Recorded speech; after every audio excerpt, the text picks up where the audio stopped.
Welcome, my name is Michael Mastro and I'm with Transformational Vedic Astrology, which you can find online readings at vastucreations.com or our educational side that's at American Institute of Vastu.com, where you can learn Transformational Vedic Astrology and become certified.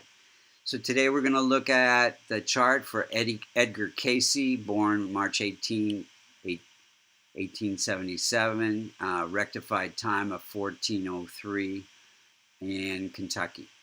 And so if you look to the eastern horizon when Edgar Cayce was born, you would see that Cancer is associated with the constellation that was rising on the eastern horizon at 16 degrees. Any planets within 5 degrees of that 16 have some impact in his life, and that becomes the 16 degrees becomes the most effective point or midpoint of every house.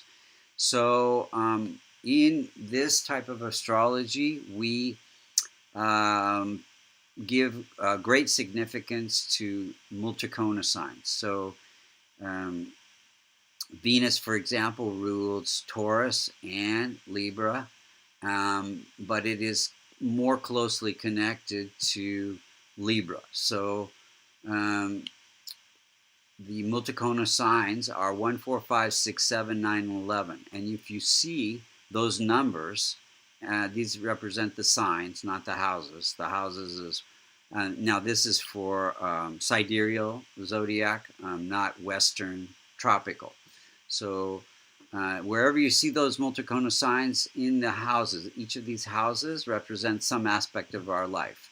So he came here to work on whatever you see in, wherever you see a multicona sign. So here, so first of all, first house, life purpose, longevity, health, body.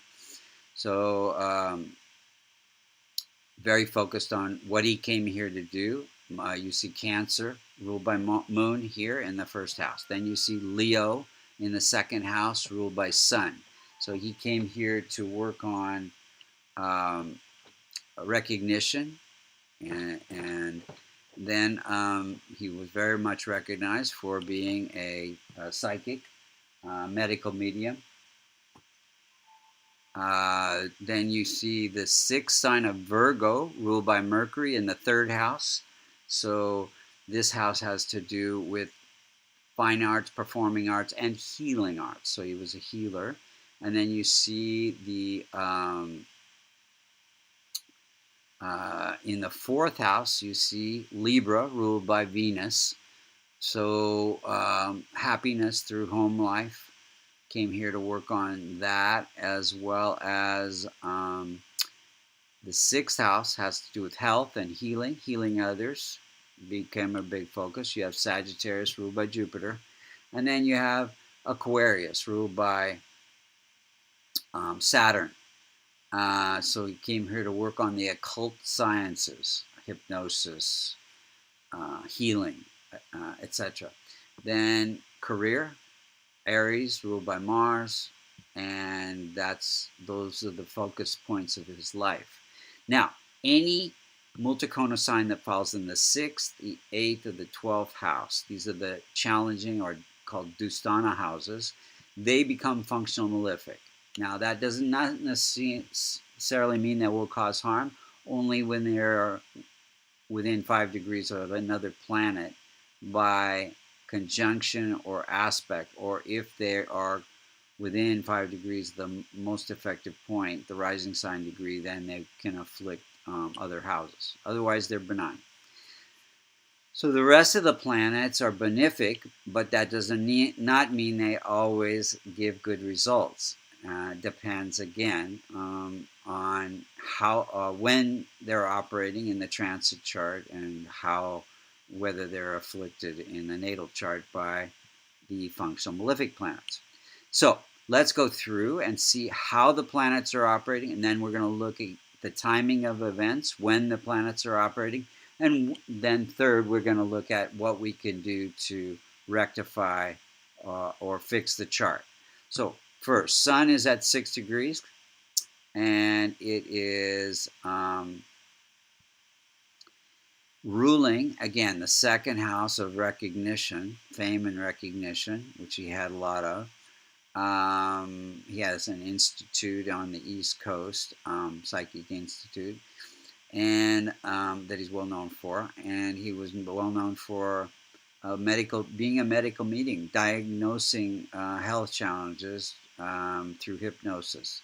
Now, Sun is placed in the house of good fortune, and it is ruling that house. So you got recognition through Sun is health and healing, and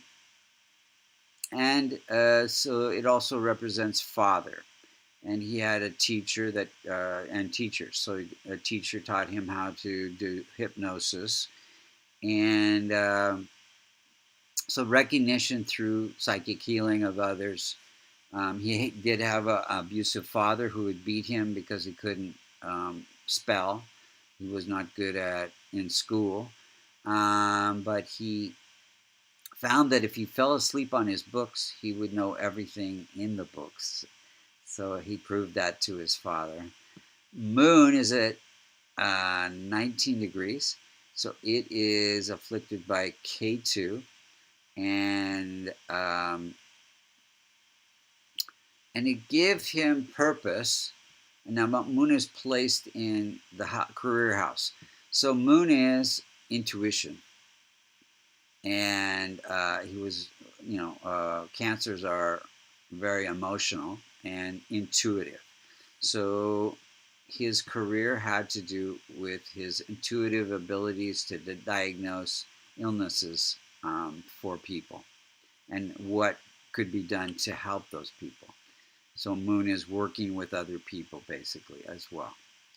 Now, Mars is ruling the career house, and it is placed in the house of health and healing. So career through healing other people. And Mercury is at 19 degrees, also close to the most effective point. It is afflicted by Saturn and Rahu.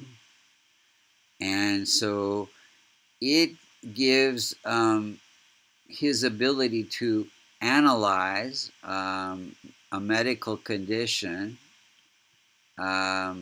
Mercury is about analyzing or researching the medical condition.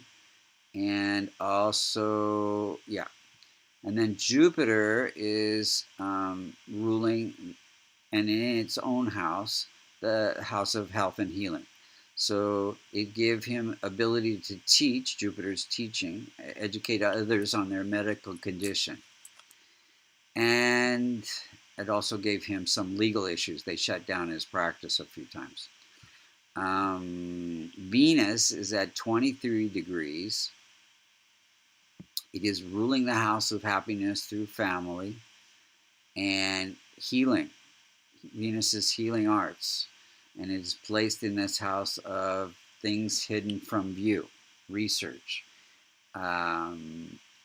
into healing modalities, basically. And Saturn is placed in its own house as well, the 8th house, having to do with transformation, things hidden from view, psychic, occult, things like that. Dream state. He was very much into dream state, analyzing dreams. In fact, he was one. In Vastu, we never recommend sleeping with your head to the north because your body's like a magnet. Positive polarities in your head, and north direction is the positive pole. So it causes you not to sleep as deeply, less REM state cycles, a shorter REM state.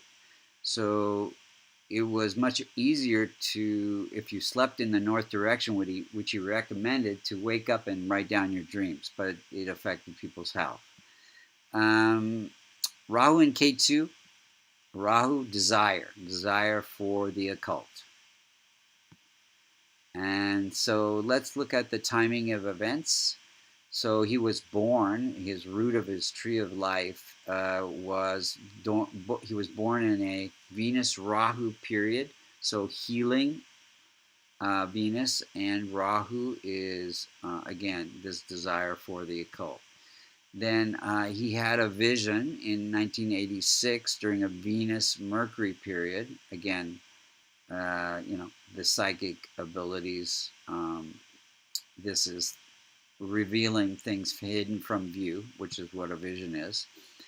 And then in 88, he had a near-death experience during a Sun-Rahu period. Sun, again, became very famous for this near-death experience.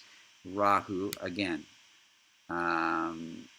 in the house of death-like experiences and giving sudden tragedy.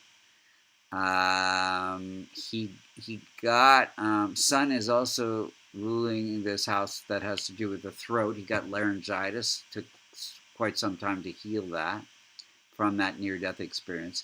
In 2006 and another date, his workplace got burned to the ground. And those were during a Mars-Saturn period. Mars is property, fire, in the house of fire.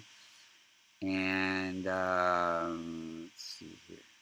Saturn, death-like experiences. Sun died during a Rahu-Jupiter period. Jupiter representing children, Rahu, unexpected events. Had a stroke and died in 1945 during a Saturn period. Saturn, death-like experiences, and representing longevity. Life cut short. If we look at the transit chart at that point, we can see there was quite a few things going on.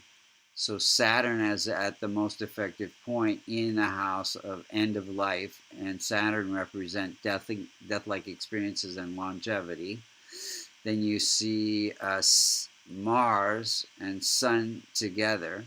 So Mars causing inflammation and Sun having to do with health and heart. And those, I think, are the main things. Oh yeah, Ketu is afflicting Moon. Moon representing the body.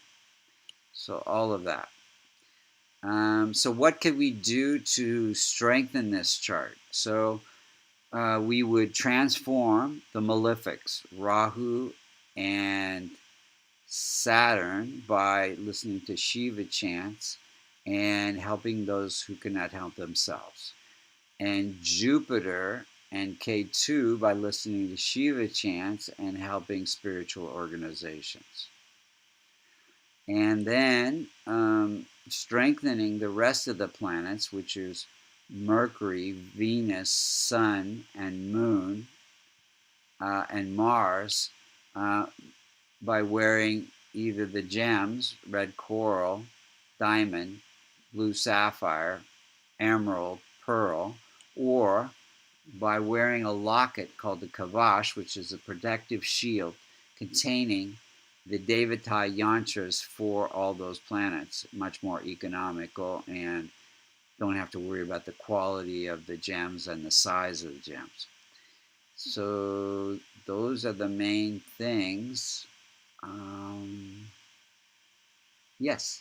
So again, thank you for listening. If you are interested in a Vedic astrology reading, you can go to www.vastucreations.com. If you're interested in learning about Vedic astrology, you can go to American Institute of Vastu.com, and then we also have a certification course. Thank you for listening.